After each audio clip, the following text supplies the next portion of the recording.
എന്താ ആപ്പിള്. അതെനിക്കറിയാം. ബാക്കിയുള്ളതൊക്കെ ഇനി ഓരോന്നോരോന്നായിട്ട് വരുമായിരിക്കും. ഇന്നതേ ഉള്ളൂ ഊണിന്.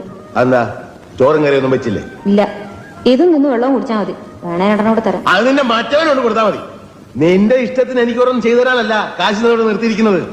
എന്തോന്നാ നിനക്ക് ഇവിടെ ഇത്ര മലമറിക്കുന്ന പണി? മലമറിക്കാൻ ഇത്രയും പ്രയാസമില്ല. തർക്കുത്തരം പറയുന്നോ? മിണ്ടാണ്ട് നിന്ന വായിൽ കൊഴുക്കട്ടെയാണോ ചോദിക്കും. മിണ്ടിപ്പോയ തർക്കുത്തരായിപ്പോ. ഇതെന്തോന്നാണ് അപ്പനെ?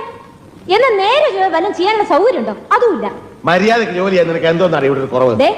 എടിപൊടിന്നൊക്കെ വിളിക്കാൻ വേറെ ആളെ നോക്കണം. എന്നാ പിന്നെ നിന്നെ ഞാൻ അകത്താരമേന്ന് വിളിക്കാം. നീ എന്നെ മോളൊന്നുമല്ല, ഇവിടുത്തെ അടുക്കളിക്കാരിയാ. എന്നെ കൊണ്ട് ഒരു നേരം ഒരു പണി ചെയ്യാൻ സാധിക്കുള്ളൂ.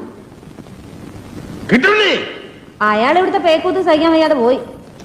എനിക്കിപ്പോ ആരാണ് ഊണെന്താ റെഡിയാത്തതെന്ന്? രാവിലെ അരി അടുപ്പത്തിടാൻ തുടങ്ങിയപ്പോഴല്ലേ വെള്ളം ചൂടാക്കാൻ പറഞ്ഞത്? എനിക്ക് ചൂടാക്കിയില്ല, പച്ചവെള്ളത്തിലാണല്ലോ കുളിച്ചത്. വെള്ളം ചൂടാക്കാൻ തുടങ്ങിയപ്പോഴാണ് എണ്ണ കാച്ചാൻ പറഞ്ഞത്. അത് നടന്നോ? അപ്പോഴല്ലേ കടയിൽ പോയി സാധനങ്ങൾ വാങ്ങാൻ പറഞ്ഞേ. എന്നിട്ട് വാങ്ങിച്ചോ? ഇല്ല, ഇവിടെ മുഴുവൻ തുടച്ചിട്ട് പോയാൽ മതി എന്ന് പറഞ്ഞു. എന്നിട്ട് അത് ഇതുവരെ ചെയ്തില്ലല്ലോ.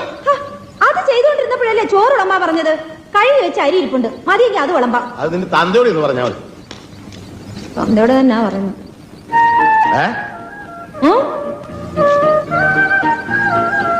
ഒരു മണിക്കൂർ വേറെ ഒരു ജോലിയും പറയാതിരുന്ന ചോറുണ്ടാക്കി തരാം.